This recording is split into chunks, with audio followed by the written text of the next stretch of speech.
노동자에게 득이 될 노동법 임득균 노무사입니다. 2026년 3월 10일부터 노란봉투법이라는 게 개정됐습니다. 시행되고 있는데요. 과연 이게 어떤 내용인지 좀 알아보도록 하겠습니다. 노란봉투법이라는 이름 자체부터 얘기를 해볼게요. 노란봉투법이 뭘까요? 요즘에는 월급을 통장으로 받죠. 근데 예전 같은 경우는 월급을 노란 봉투에서 넣어서 줬습니다. 자, 근데 문제가 생깁니다. 파업을 했어요, 노동조합이. 근데 그 파업이 목적이 잘못됐다. 예를 들면 정리해고 반대 파업. 그 다음에 절차를 어겼다. 예를 들면 노동위원회 조정을 거치지 않았다. 이래서 불법 파업으로 되었습니다. 그런 경우라면 그 파업으로 인해서 발생한 손해액을 노동조합이 책임지게 되겠죠. 근데 문제가 있습니다. 1000명이 조합원인 노동조합에서 파업을 했어요. 근데 파업 손실액이 10억이라고 합니다. 자, 그러면 회사에서 이렇게 해요. 조합원들을 찾아다닙니다. 그러면서 이렇게 얘기합니다. 자, 손해액이 10억입니다. 그래서 이 손해배상 책임질 거냐 물어봐요. 그러면 지고 싶은 사람이 없겠죠. 그래서 회사가 제안을 합니다. 자, 노동조합 탈퇴하면 소송에서 빼줄게. 그 과정에서 노동조합이 점점 축소되다가 집행부 3, 4명만 남게 됩니다.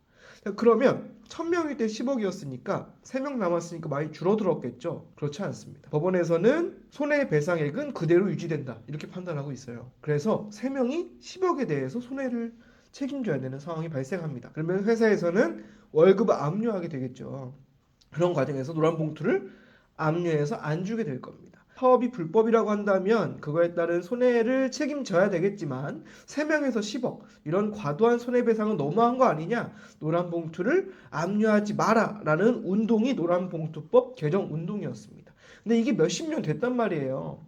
그러다 보니까 그 과정에서 법원 판결들이 여러 가지 나오게 됩니다. 그중 하나가 뭐냐, 원청, 즉 근로관계가 직접적으로 계약이 안 된 원청도 교섭에 참여해, 이런 법원 판결들이 나오기도 하고요. 그 다음에 여러 상황들이 바뀌게 됩니다. 그 과정에서 노동조합 및 노동관계조정법이란 걸 개정해서 아까 얘기했던 과도한 손해배상 책임 문제, 그리고 원청의 교섭 문제, 그리고 아까 정리해고 반대 파업이 불법이라고 했잖아요. 이런 문제를 해결해보자 라고 개정된 게 3월 10일부터 시행된 노동조합 및 노동관계조정법입니다. 그 내용을 좀 알아보도록 할게요. 일단 첫 번째 개정사항은 노란봉투법 개정운동의 내용입니다. 자, 파업이 부득이하게 불법적인 요소를 띈다고 하더라도 손해배상은 적정 수준에서 유지돼야 된다라는 개정이 됐습니다. 파업은 헌법 33조에 따른 권리입니다. 그렇기 때문에 정당한 파업, 예를 들면 목적도 정당하고 방법도 정당하고 절차도 다 따랐을 때의 파업은 민사적, 형사적 면책 대상입니다. 그런데 이 바늘을 뚫기가 쉽지가 않아요. 그 이유는 목적 같은 경우, 특히 정리해고 반대 파업 같은 경영상 결정에 관한 사항은 파업의 대상이 될 수 없습니다. 그래서 무조건 불법이에요. 그 과정에서 평화로웠든 다툼이 있었든 상관없이 무조건 불법입니다. 그 다음에 조정이나 찬반 투표 절차에 문제가 있어도 불법 파업이에요. 그러면 손해배상액을 책임지게 됩니다. 근데 아까 전에 문제가 생겼죠. 1000명이 파업해서 10억의 손해액이 발생했는데 집행부 3명만 책임져. 이런 공격적인 손해배상이 문제가 됩니다. 그렇기 때문에 이런 것들은 지양해라, 이런 것들은 금지시키자라는 운동이 됐고, 그래서 노동조합 및 노동관계조정법이 개정된 겁니다. 변경된 내용을 좀 알아볼까요? 일단 첫 번째, 사용자의 불법 행위에 대응하기 위해서 부득이 불법 행위를 저질렀을 때는 손해배상에서 제외하겠다, 이런 겁니다. 예를 들면 이런 거예요. 사업장을 부분적으로 점거하고 있었습니다. 이거까지는 합법이었어요. 근데 회사에서 용역깡패든 구사대든 동원해서 조합원을 막 끌어내고 때리고 이렇습니다. 그 과정에서 집행부들이 막는 과정에서 구사대 넘어뜨리고 이런 과정이 발생했어요. 폭력이 좀 발생한 거죠. 자, 이런 경우 회사가 먼저 불법 행위를 저질렀죠. 이거에 부득이 대응하기 위한 거라면 손해배상에서 제외하겠다라는 게 첫 번째고요. 두 번째는 아까 얘기 문제가 있었잖아요. 1000명이 파업했는데 3명만 책임져. 이런 문제가 발생했잖아요. 그래서 그렇게 않고 파업 참가자별로 참여 정도에 따라서 손해배상액을 산정해라 라는 법이 개정됐습니다. 노동조합에서 어떤 역할을 하고 있었는지, 이 파업에서 어떤 역할을 하고 있었는지, 파업이 불법이 될 때 어떤 역할을 하고 있었는지를 감안해서 손해배상액을 산정하고, 특히 그 사람의 임금 수준을 기반으로 손해배상액을 산정해야 된다. 그리고 법원은 그거에 따라서 판단해야 된다. 법원이 판단하지 않을 때는 우리 조합원들, 집행부들이 요구할 수 있는 권리를 넣어놨습니다. 세 번째는 왜 이런 식으로 할까요? 물론 손해배상을 책임져야 되니까 문제가 될 수 있겠죠. 근데 그럼 1000명에 대해서 다 하지. 왜 일부에 대해서만 할까요? 그 이유는 노동조합을 없애버리고 싶기 때문입니다. 자, 이렇게 공격적인 노조 파괴식 손해배상 안 돼라는 선언적 의미도 들어갔습니다. 자, 두 번째. 아까 말씀드렸잖아요. 노란봉투법 운동이 10몇 년이 됐기 때문에 그 과정에서 법원에서 여러 판결들이 나왔는데 그중 하나가 원청이 결정할 수 있는 사항에 대해서는 교섭에 임해라 이런 결정이 났단 말이에요. 나랑 근로계약을 직접 맺은 하청업체가 있어요. 근데 그 하청업체는 원청업체로부터 업무를 위탁받아 운영하고 있습니다. 돈을 받아 운영하고 있는 거예요. 노동조합의 역할은 개별 근로자들이 교섭하기 어려우니까 뭉쳐서 노동조합 만들고 이 노동조합이 회사랑 교섭을 하고 그 다음에 교섭 결과 근로조건에 대해 협약을 맺어라. 이게 헌법 33조의 취지입니다. 그런데 문제가 생겨요. 자, 하청 노동조합이 만들어졌어요. 하청한테 교섭을 요구합니다. 자, 우리 이런 임금에 대한 문제 혹은 근무 장소에 대한 문제들에 대해서 조금 개선안을 마련했으면 좋겠다라는 걸 해요. 자, 그러면 하청이 이렇게 얘기합니다. 안 돼. 야, 우리 건물도 아니고 우리가 돈 주는 것도 아니잖아. 원청에서 내려야 되잖아. 원청이 결정 권한이 있잖아. 원청에다 얘기해. 알겠습니다. 한 다음에 원청에 교섭 요구를 해요. 원청 뭐라고 할까요? 아, 우리는 너랑 직접적인 계약 상대방 아니잖아. 교섭 의무가 없어. 그래서 교섭이 안 됩니다. 노동조합이 할 수 있는 게 있나요? 없었죠. 이런 문제들이 생긴 겁니다. 그래서 법원에서 여러 하청업체들이 원청업체랑 교섭할 수 있다라는 판결들이 나옵니다. 첫 번째 판결은 택배회사예요. 자, 우리 택배 노동자들은 택배회사에 직접 고용돼 있지 않고요. 각각의 집배점 소속으로 되어 있습니다. 자, 근데 집배점에 대해서 예를 들면 주 5일제 시행 아니면 터미널의 여러 시설 확충 아니면 터미널의 분류 인력 투입 이런 부분들에 대해서 집배점들이 결정할 수가 없단 말이에요.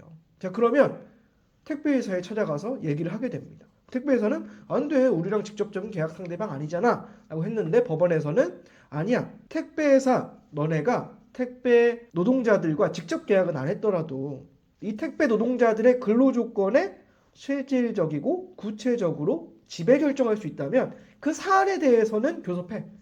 라는 게 판결이 나오게 됩니다. 두 번째는 백화점 면세점 사례예요. 백화점 면세점 아래 여러 입점업체들이 있습니다. 자, 입점업체 노동자들이 입점업체가 아니라 백화점 면세점에다가 교섭을 요구한 겁니다. 왜요? 이런 거예요. 입점업체에서 소속된 노동자들이지만 백화점 시설을 쓴단 말이에요. 휴게실도 쓰고 화장실도 쓰고 자, 이런 것들 좀 시설을 확충하자. 그 다음에 백화점이 쉬는 날, 휴문 날이 곧 입점업체의 휴문 날이 될 거잖아요. 이런 거 할 때 좀 협의하자. 그 다음에 백화점에 항의할 사안을 입점업체 노동자들한테 항의를 해요. 폭언하고. 이랬을 때 감정노동을 보호하기 위한 가이드라인을 만들자.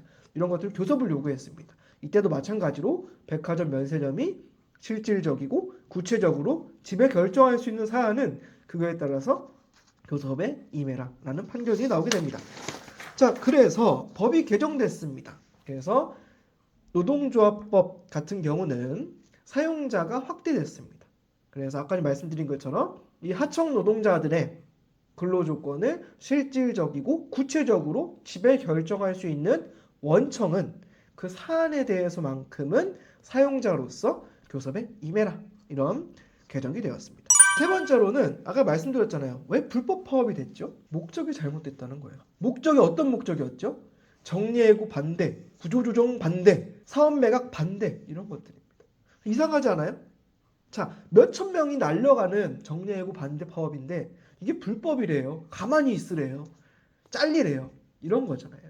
그래서 법이 개정됐습니다.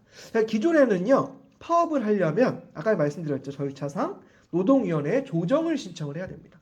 조정의 대상은 노동쟁이라고 해요. 이 노동쟁이는 뭐라고 써 있냐면 이런 겁니다. 임금, 근로시간, 복지, 해고, 기타 대우 등 근로조건 결정에 관한 주장의 불합치가 노동쟁의입니다. 자, 이것만 조정의 대상이에요. 근데 여기서 빠지는 게 경영상 결정인 정리해고와 구조조정입니다. 자, 그러면 안 되겠죠. 그래서 법이 개정됩니다.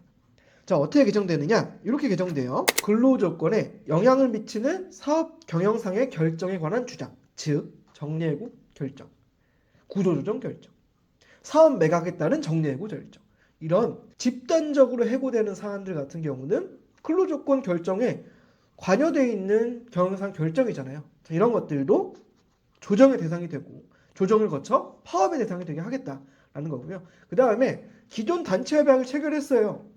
예를 들면 임금 10% 인상을 합의를 했어요. 근데 회사가 안 지켜요.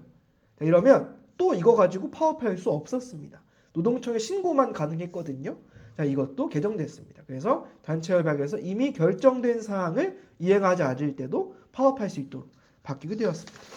자, 오늘은 3월 10일 시행된 노란봉투법, 즉 노동조합 및 노동관계조정법에 대해서 알아봤습니다. 자, 일부 언론사에서는 이런 얘기들이 많아요. 노란봉투법 시행되면 원청은 교섭하느라 사업할 수 없을 거다. 나라 망할 거다. 이런 얘기를 합니다. 그렇지 않습니다. 자, 기본적인 구조를 한번 볼게요. 자, 원청이 있고 하청 노동조합이 있습니다. 자, 이 노동조합이 여러 개일 때 교섭을 어떻게 할까요? 자, 현행 노동조합법에서는요.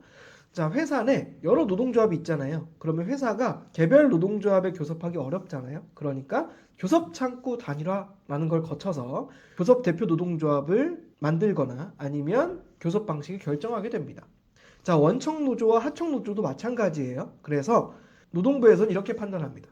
자, 일단 원청 노동조합과 하청 노동조합은 따로 교섭한다.